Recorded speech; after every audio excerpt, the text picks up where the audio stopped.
Radio Ijwi ry'Amerika ivugira i Washington DC mu Kinyarwanda no mu Kirundi. Mu Burundi mutwumvira ku mirongo migufi ya shortwave kuri metero 19 na metero 22. Mu Rwanda ho turi no kuri FM 104 n'ibice bitatu ya Radio Ijwi ry'Amerika. Mu karere ka Kisoro muri Uganda turumvikanira kuri FM 88 n'ibice 9 Radio Ijwi riyobora. Kuri internet muradusanga kuri website radio yacu voa.com. Ikaze mu makuru yo muri aka kanya, muri kumwe na Jeffrey Mutagoma na bagenzi banje dufatanyije kuyabagezaho. Umuhungu wa President Yoweri Museveni wa Uganda akaba n'umugabo w'ingabo za Uganda zirwanira ku butaka General Kainerugaba Muhoozi yabonanye na President Paul Kagame w'u Rwanda kuganira ku mubano w'ibihugu byombi.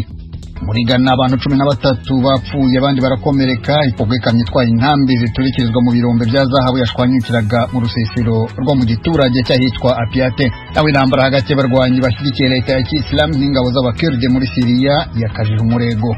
Aya makuru n'ayandi ni mukanya ntimujye kure. Umuhungu wa President Yoweri Museveni wa Uganda akaba n'umugabo w'ingabo zirwanira ku butaka muri icyo gihugu General Muhoozi Kainerugaba ari mu ruzinduko mu Rwanda aho yahuye na President Paul Kagame w'icyo gihugu. Amashusho yashyizwe hanze n'ibiro bya Presidency y'u Rwanda yerekanye bombi baramukanya mu biro by'umukuru w'igihugu. Ibiro bya Presidency y'u Rwanda kandi byanditse ku rubuga rwa Twitter ko abo bombi baganira ku mubano w'u Rwanda na Uganda. Uruzinduko ruje rukurikira rwa ambasaderi wa Uganda muri Loni Adonia Ayebare uheruka mu Rwanda ku 17 uku kwezi, nanone kuganira na President Paul Kagame no kumushyikiriza ubutumwa buvuye kuri mugenzi wa Uganda Yoweri Museveni nk'uko byatangajwe na Minisiteri y'Ububanyi n'Amahanga y'u Rwanda irinyujije ku rubuga rwa Twitter. Nanone nta byinshi byigeze bitangazwa kuri urwo ruzinduko, gusa nyuma yarwo umuvugizi wa guverinoma y'u Rwanda Yolande Makoro yanditse ku rubuga rwa Twitter ko nubwo ari byiza ko ibiganiro bikomeza ku nzego zose, inama n'intumwa ntacyo byatanze ku ruhande rwa Uganda, ko itarasobanura ibikorwa by'iterabwoba abarikora bagamije u Rwanda bakorera ku butaka bwa Uganda. Yavuze kandi ko itotezwa ry'abasivili b'abanyarwanda b'inzirakarengane muri icyo gihugu rikomeje. General Muhoozi Kainerugaba amaze iminsi yanditse ku rubuga rwa Twitter ko President Kagame ari se wabo cyangwa nyirarume, avuga ko abamurwanya barwanya umuryango we bagombye kwitonda. Hashize hafi y'imyaka 6 umubano w'u Rwanda na Uganda warajemo igihu. Mu kwezi kwa kabiri 2019 u Rwanda rwafunze umupaka warwo na Uganda ruvuga ko rugira inama abaturage barwo kudakorera ingendo muri icyo gihugu. Icyo gihe rwavugaga ko Uganda ihohotera ikanakorera iyicarubozo bamwe mu banyarwanda batuye muri icyo gihugu, ndetse ikanashyigikira imitwe yifuza guhungabanya umutekano w'u Rwanda nka FDLR na RNC, yombi irwanya ubutegetsi buriho mu Rwanda. Gusa ibyo Uganda irabihakana. Muri Ghana abantu 13 bapfuye abandi benshi barakomereka ubwo ikamyo itwaye intambi ziturikirizwa mu birombe bya zahabu yashwanyukiraga mu rusisiro rwo mu giturage cyahitwa Apiate mu birometero 200 uvuye mu murwa mukuru Accra nk'uko bitangazwa na polisi yo muri icyo gihugu. Umunyamakuru w'ibiro ntaramakuru by'Abongereza Reuters ukorera muri ako gace avuga ko ibisate by'imbaho n'ibyuma byasigaye binyanyagiye hahoze amazu yashwanyaguritse. Abakozi bashinzwe iby'ubutabazi baragerageza gushakisha ko hari abashobora kuba bahonotse ako kaga. Intambara hagati y'abarwanyi bashyigikiye leta ya Islam n'ingabo z'abakurde muri Syria yakajije umurego wayo ku munsi wa gatatu nyuma y'aho abarwanyi bashyigikiye leta ya Islam batereye gereza yari ifungiyemo abajihadiste mu isibaniro ryaguyemo abantu 70. Icyo gitero bagavye kuri gereza ya Gwairan mu mujyi wa Hasake uri mu majyaruguru y'igihugu cyabaye icyambere cyo kuri urwo rwego kuva Syria yatangaza ko uwo mutwe utsinzwe hafi mu myaka 3 ishize. Rami Abdurrahman ukorera mu rwego rugenzura ibahirizwa ry'uburenganzira bwa muntu muri Syria yatangaje ko ingabo z'abakurde zigera kuri 28, abasivili 5 n'abarwanyi ba leta ya Islam 45 bamaze kugwa muri iyo mirwano. Tarimaze kubabwira umuhungu wa President Yoweri Museveni wa Uganda akaba n'umugabo mukuru w'ingabo zirwanira ku butaka muri icyo gihugu General Muhoozi Kainerugaba yagiye mu ruzinduko mu Rwanda aho yahuye na President Paul Kagame w'icyo gihugu. Amashusho yashyizwe hanze n'ibiro bya Presidency yerekanye bombi baramukanya mu biro by'umukuru w'igihugu. Aragenzwa n'iki? Ku murongo wa telefone ndi kumwe na Assumpta Kaboyi. Assumpta, iby'urwo ruzinduko byatangiye kumenyekana ryari? byatangiye kuvugwa kwa gatanu ejo nyine ku mugoroba abantu babyandikirana bakavuga bati azaza mu Rwanda, abandi bakavuga bati ibyo ntabwo bishoboka, ni ya makabya nkuru yo kumbuga nkoranyambaga, abandi babyemeza bakavuga bati ariko mwibuke ko hari ubutumwa yaramaze iminsi acishije kuri Twitter ye avuga ko abantu bose bagomba kwitonda ntibakomeze kuvuga perezida w'u Rwanda Paul Kagame, aho yavugaga ati perezida w'u Rwanda ni marume. Abantu bakavuga bati umuntu wanditse biriya no kugera i Kigali yahagera, kugeza rero mu gitondo cyo kuri wa gatandatu ubwo koko bagiye kubona bakabona ageze i Kigali akakirwa na General Rwagasana uyobora ingabo zishinzwe kurinda umukuru w'igihugu. Benshi baravuga bati byabe noneho nibyo, noneho turabyemeye. Kuba yakiriwe n'ushinzwe ingabo z'umukuru w'igihugu kandi mu busanzwe usanga abashyitsi bagenderera igihugu bakirwa n'abantu bo muri Minisiteri y'Ububanyi n'Amahanga, byo bifite ibisobanuro, hari icyo babivugaho? Ntacyo babivuzeho, ariko umuntu akurikije ko n'undi nawe ari generali ndetse umugaba mukuru w'ingabo zirwanira ku butaka akaba yakiriwe n'undi mu generali, umuntu yakumva ko nyine ari muri urwo rwego, ko abasirikare ku basirikare wenda ntawamenye ko banavuganye n'ibya gisirikare. Nge naho nabifatira, nta wigeze asobanura impamvu ari bamwakiriye, kuko wari ubivuze abashyitsi nk'abo basanzwe bakirwa n'abantu bo muri Minafete, ariko nuko byagenze ntibaza ko wenda ari uko ari umusirikare ku musirikare. Aragiye rero, ageze mu rugwiro, mu kanya narimo mbona amafoto arimo aramukanya n'umukuru w'igihugu cy'u Rwanda Perezida Paul Kagame. Ibyo bavuzeho, ibyo baganiriye byaba byamenyekanye?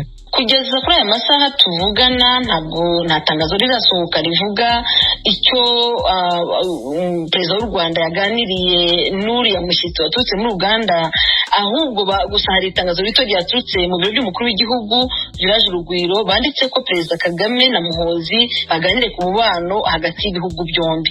Nta kindi kintu kirenze icyo ngicyo kugeza ubu, yaba ari ibinyamakuru byo mu Rwanda birimo kwandika inkuru, yaba ari byandikwa ku mbuga nkoranyambaga, nta kindi kirenze ibi ngibi cyari cyatangira gusohoka muri uko guhura k'umuyobozi w'u Rwanda Paul Kagame ndetse na Muhoozi. Muri iki gihe birasa nkaho Uganda ihagurukiye ibyo gutsura umubano wayo n'u Rwanda. Yego, niko navuga, ni nako abantu benshi barimo kubyandika. Umwana w'umukuru w'igihugu ugendereye u Rwanda nyuma y'iki gihe kinini, imyaka igiye kuba 4 cyangwa 5, umubano w'u Rwanda na Uganda utameze neza. Asumta Kaboyi, umunyamakuru w'Ijwi ry'Amerika i Kigali mu Rwanda, tugushimire cyane. Reka noneho twambuke tujye muri Uganda, aho uru ruzinduko nanone rukomeje kuvugwaho ibintu bitandukanye n'abatuye muri icyo gihugu. Umunyamakuru w'Ijwi ry'Amerika Ignatius Bahizi yabikurikiranye. Urakoze Ignatius Bahizi. Tuve muri Uganda tujye muri Repubulika ya Demokarasi ya Kongo, aho bamwe mu Barundi bakorera imirimo mu misozi miremire ya Minembwe iri muri teritwari ya Fizi mu burasirazuba bwa Repubulika ya Demokarasi ya Kongo bahangayikishijwe n'ukuntu abashinzwe inzego z'umutekano muri Kongo babahohotera babita abarwanyi. Umunyamakuru w'Ijwi ry'Amerika Vedaste Ngabo uraho mu Minembwe nibyo atubwira. Aba baturage b'Abarundi barenga 100 bakora imirimo y'ubuhinzi n'iy'ubwubatsi ndetse no gutwara za moto mu karere ka Minembwe kari mu birometero birenga 250 uvuye mu mujyi wa Uvira, bagaragaza yuko bakorera amafaranga, ariko iyo batashe basubiye u Burundi bafungwa n'inzego zishinzwe umutekano zikorera muri Fizi kuko babita imbonera kure. Abandi Red Tabara, mu gihe abandi nabo bitwa abagwanyi ba Colonel Makanika uyobora umutwe wa twigwana ugizwe n'insoresore z'abanyamurenge. Kubw'Imana Bienfait amaze umwaka wose mu Minembwe akora umurimo w'ubuhinzi, yabuze uburyo asubira iwabo mu Burundi kubera atinya ko ashobora gufungirwa mu nzira no kwambugwa amafaranga yakoreye. Iyo tuvuye mu Minembwe nko mu Mukoko bariyeri 2, uvuye kwa Murima bariyeri igira 3 n'iya 2, zose iyo bagufasha bavuga ngo uri Umurundi zana icyangombwa ukakinyereka, mwama bagusaka amafaranga zose waciye bakazikwaka, kandi bakagenda bahamagarana imbere, bashika imbere naho ibaraka urabereka bakakubwira ngo zana tukwandike mu gitabo yuko ngusohotse, amara kandi agacavuga ati sandurare.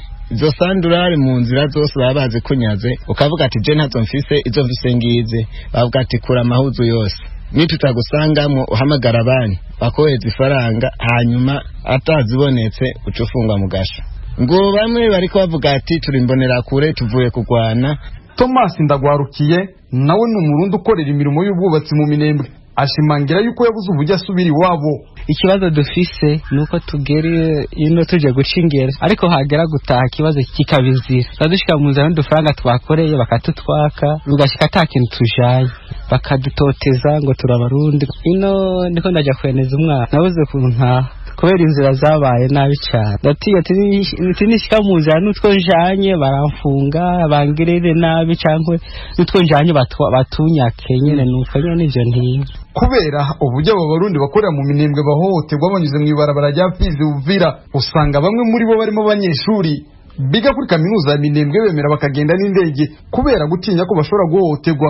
Sindayibagira Fisi yiga kuri kaminuza ya Benezeri ya Minembwe. Nka jewe igituma inza n'indege mvuye mu nkambi ya Rusenda nk'umuntu yaronse bourse kuza kwiga kuri Université Benezeri de Minembwe.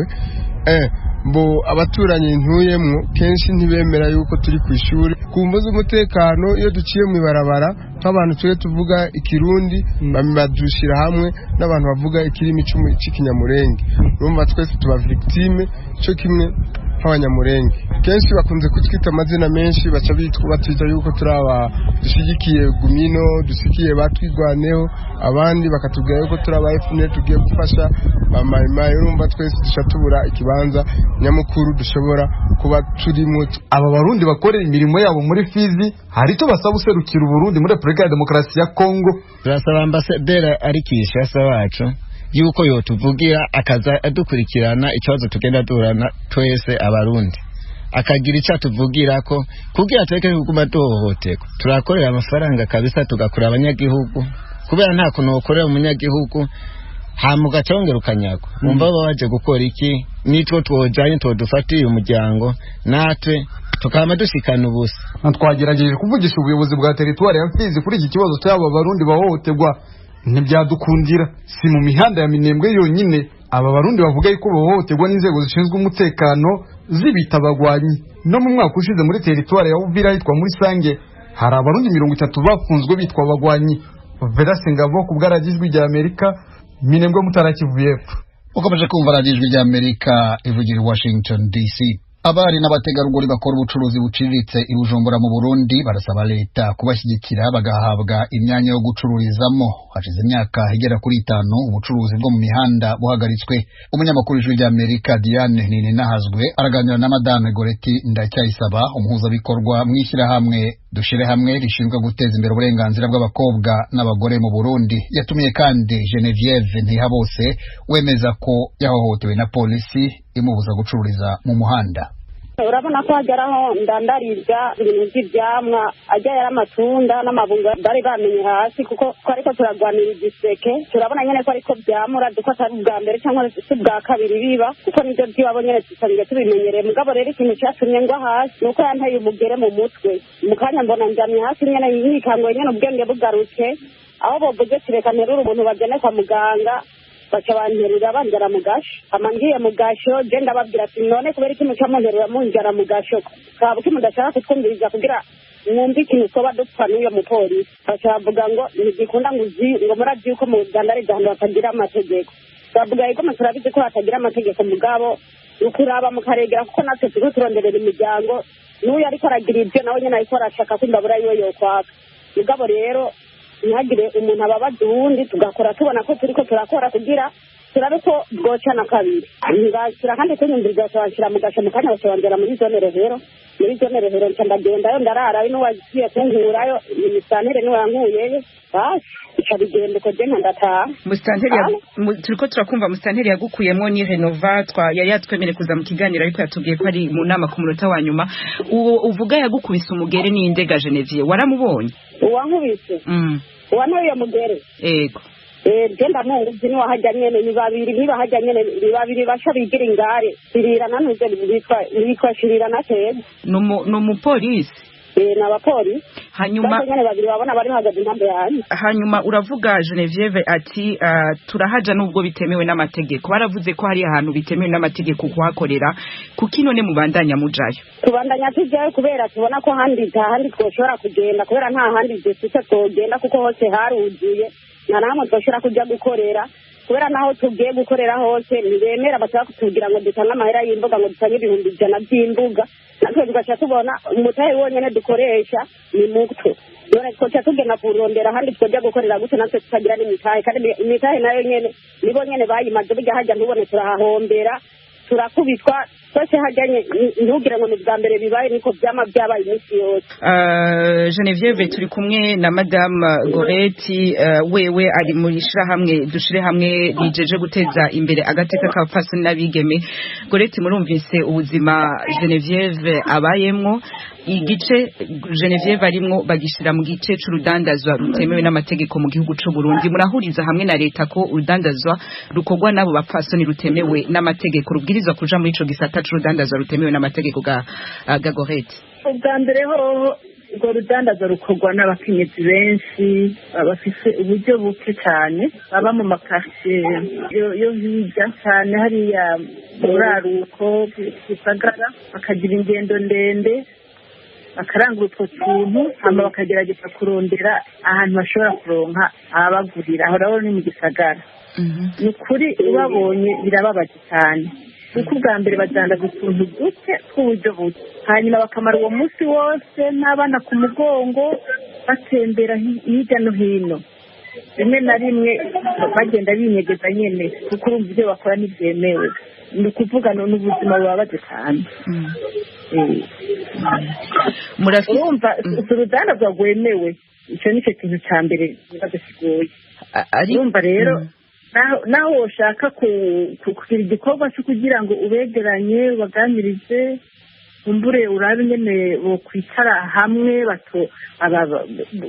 bakorera uruhande rumwe ntibirashoboka kuko umwe wese avuga ati reka manze ndonke utu reka ngire gutya ni ukuri no kubakurikirana ntibyoroshe. Kandi rero novuga yuko mbere benshi usanga ari n'abavuye ruguru bakamanuka bakiri bato hama bagaca bakurira muri ubwo buzima. Ni ikibazo kiyaguye hajya tubona gusa bikoreye tujya tuntu umugabo ni ikibazo kinini cyane mu bijyanye no mu mibano mu bijyanye n'ubutunzi uburyo nyine leta yikwiye kukiraba ikagifata mu ntoki hanyuma imvura ikaraba umuti utunganije neza bashobora guhereza abantu nk'abo. Mbega Madame Gore iyo bavuga ngo umuce w'abo bantu badandaza bari mu mabarabara uja mu mice y'abadandaza urudandaza rutemewe n'amategeko hariho ibwirizwa rihari rikavuga ngo ibujumbura mu Burundi Gitega Ngozi kirazira kudandaza itegeko riba rirenzwe ko ni iryahe hanyuma ababikora baraze mu mategeko. Oya nibaza yuko itegeko bijyanye n'ubudandaza ntibaza ko rirazwi kuko urumva abadandaza abantu baba bazi abantu baba banditse hariho ishyirahamwe ribakira bakavuga icyo bazokorera urumva abo mw'ibarabara n'ukuri nta hariho nta na hamwe byanditswe bakora ibintu nyine bitazwi bidaciye mu mategeko ko abadandaza bose barafise n'igitabo cyerekana ko ari abadandaza biratunganije ahubwo wovuga uti none abadashoboye kugira urwo rudandaza ikibanza cyabo nabo ni kihe bokingirwa gute n'ibikorwa byabo gutunganirizwa gute bokwigishwa gute niho navuze ko ari ikibazo cyagutse cyane rino urudandazwa nyine rutunganijwe n'amategeko agenga ico co ni kugifasha hanyuma kandi ubiravye ego tinda biravye ubiravye n'ikibazo cy'uko kirafata neza cyane ni kuri ndabona yuko n'igisagara cy'Ubujumbura abakijejwe bakwiye kwicara bakabahamagara kuko urumva bahaye ibibanza muri kote buninda basangayo ko bafite ka gatahe gatonya aho bagurirwa naho mu gisagara urumva hariho bakaganira bagatora umuti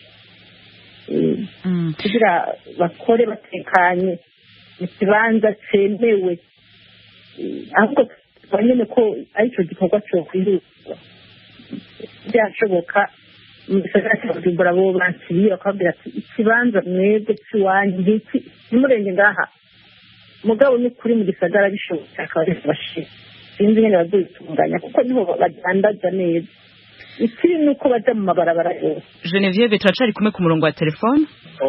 turi kumwe Ugume ku murongo Genevieve ntugende reka twakire Jean Claude ku murongo wa telefone ni umukunzi w'ijuru rya Amerika afite tubaza Jean Claude uherereye he? Jean Claude mu Rusaka muri Gambia akabazo kanje no kabazangira nka bose kwari babiri ni giki baba bariko barakora kugira ngo abo bantu bakora urudandazwa rwo mw'ibarabara batingirwe nk'abandi nk'uko biri mu bindi bihugu ko babibona ngaha abantu badanaza mw'ibarabara mbere ni nabo benshi kandi barubahirizwa neza kuko burya umuntu ajya mw'ibarabara kudandariza ku mubare w'ibarabara ko niyo mutaba afite nawe afite umutaba kuza gukota amazu kugira ngo adandarize muri ayo mazu cyangwa adandarize muri amabotike yandi. Urakoze Jean Claude ngaho muri Lusaka Zambia. Ndahera kuri Madame Genevieve umvise akabazo ka Jean Claude avuze ngo mwokora iki ariko wese ndakubaze ngo mwokora iki ahubwo muramaze kuvugana n'abajeje intwaro